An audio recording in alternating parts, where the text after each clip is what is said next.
So at a very young age, you talk about your connection with your grandfather. Right. I heard he had you performing at places. Absolutely. Grown folk places. Absolutely. You 8, 9 years Had old. no business being there. And he told you get on stage or get up there and perform. Absolutely. So you ain't been afraid to get on the stage for. Well, that's what I'm saying, right?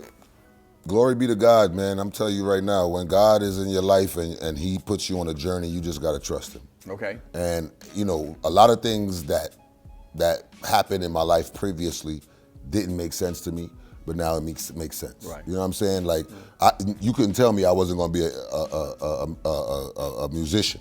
Right. You couldn't tell me that. Sure. Then when I started DJing, you couldn't tell me I wasn't going to be the biggest DJ. Okay. Then when I started producing and making music, you couldn't tell me I wasn't going to be the next Pharrell. You know what I'm saying? Right. But I believe, and based on my journey and where I'm at in life now, I believe that all of those things was grooming me for what I am doing today. True that. You know what I'm saying? So I don't have no regrets when it comes to, you know, what I didn't pursue and what didn't work out for me. You know, the no's, when you hear the no's sound real bad when you hear it. Sure. But then later on in life, when you realize, okay, that no was a yes over here. Right, there you know go. what I'm saying? That's Good way when to look it, at you it. know, Good way to look exactly. at it. So. Well, you became successful, so it's always good to look at it that way. But people who are struggling and they hear no's all the time, it's hard to find. Somebody's gonna be yes one day. You Well, know, a lot of people ain't submitting to God's journey that He wants you to be on. Nice. You know what I'm saying? A lot of people is stubborn.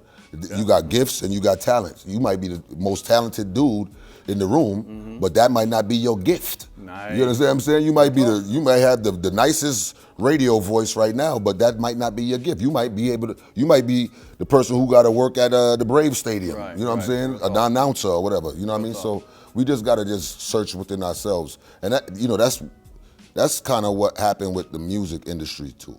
You know what I'm saying? Like being a rapper, being a singer, it's so saturated now because everybody feel like they could do it, right?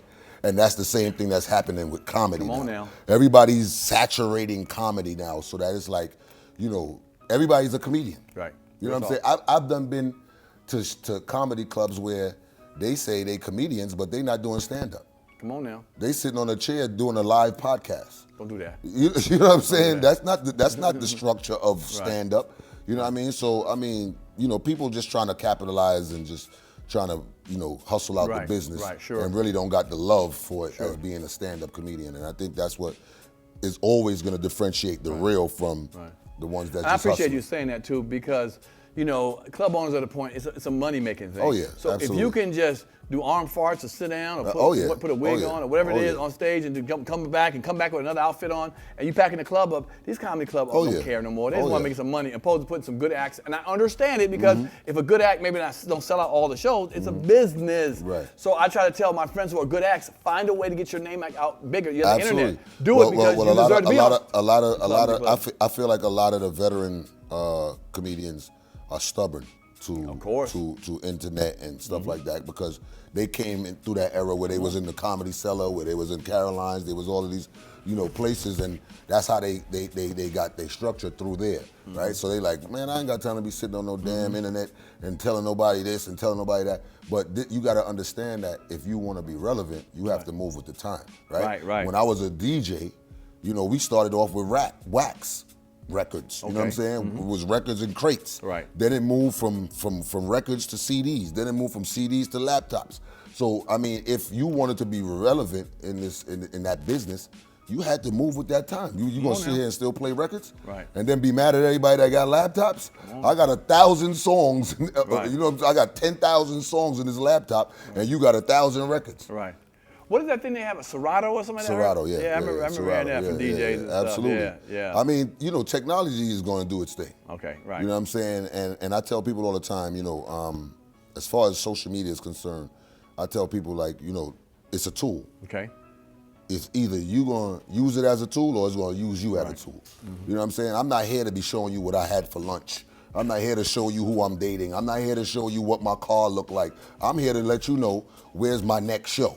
I'm here to let you know that I'm funny online and offline. You know what I'm saying? That's the purpose for me. Right. You know what I'm saying? And I try my best not to get caught up in my personal life and my comedic life. You know what I'm saying? You mean on stage, you mean? You don't? No, I'm talking about on social media. Okay. You know what I'm saying? You got to understand, like right now, people want content. You know what I'm saying? And content could be anything.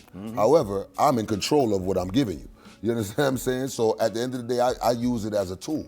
I'm not here to show you, yo, I'm hanging with this one, or you know what I'm saying? Unless it's feasible to my career, and that's just what it is. That makes sense. Now, you know, with this time now, we got like the cancel culture going on and stuff like that. Oh, yeah. And, you know, people don't like this, that. Oh, yeah. Other time they come for you for certain things.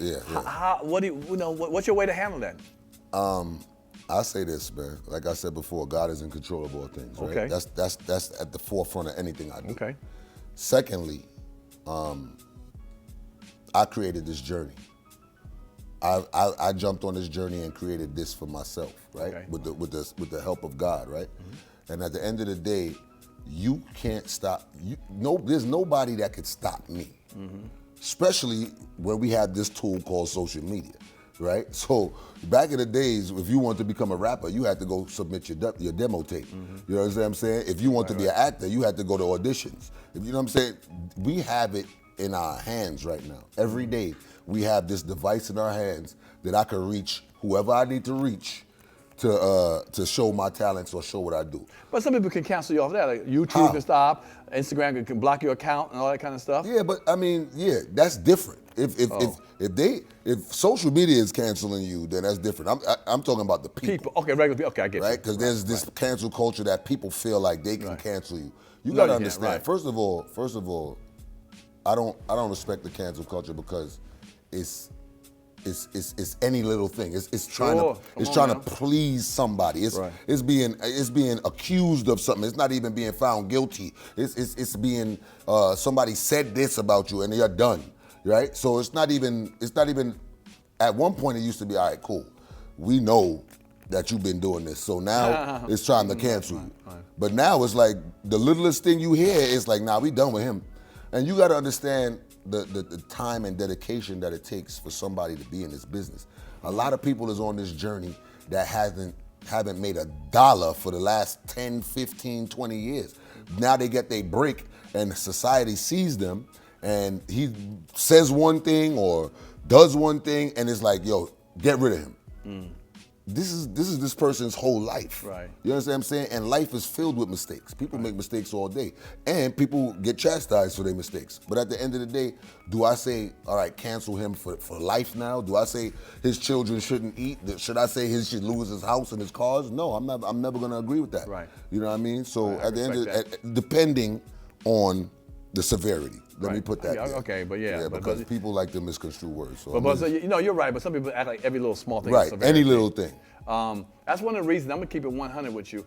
Most of my fan base, I work over 30. I try to find over 30. That's why I bring old school cats on here, some people a little more veteran, because I'm not for the 22-year-old, 23. I'm okay with that, you know what I'm saying? Absolutely. You know what I'm saying? And so I'm not worried about if a 27-year-old don't like me, 22-year-old don't give me. It's fine. You ain't supposed to. I'm a grown-ass man. You know what I'm saying? Well, at the end of the day, I'll say this to you. You embrace who embrace you. There you go. Right? Whether they 24, 16, 12, embrace who embrace you. Right. So there might be a kid that's coming up that see one of your movies that you was in, or might see one of your stand-up shows and be like, I don't care how old he is. He's funny and I like him. Right. You embrace. You see, the problem with us these days, and when I say us, I'm speaking in general.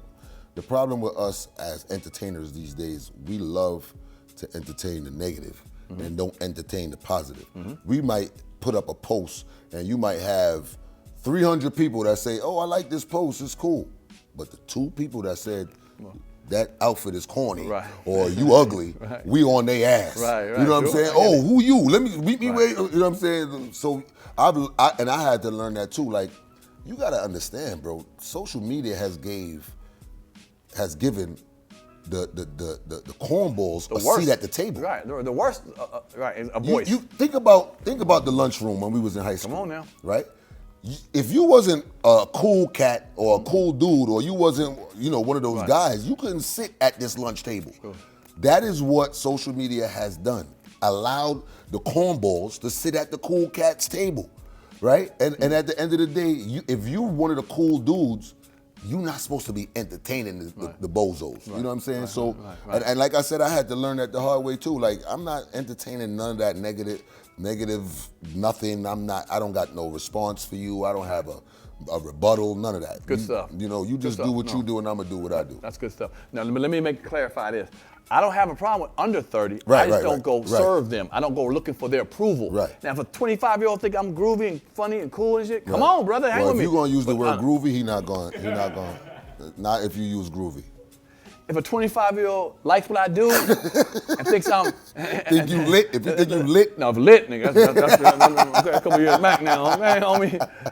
We in the same lunchroom table, homie, I see right now, okay? But yeah, but I don't have a problem with them. I just don't go seeking for their approval. Absolutely. You know, because we're not in the Which same you shouldn't way. be. Right. Exactly. Right. Turn me up a little bit, turn me up a little bit. If you like that clip, hit the subscribe button or the notification bell. In fact, why don't you hit both of them?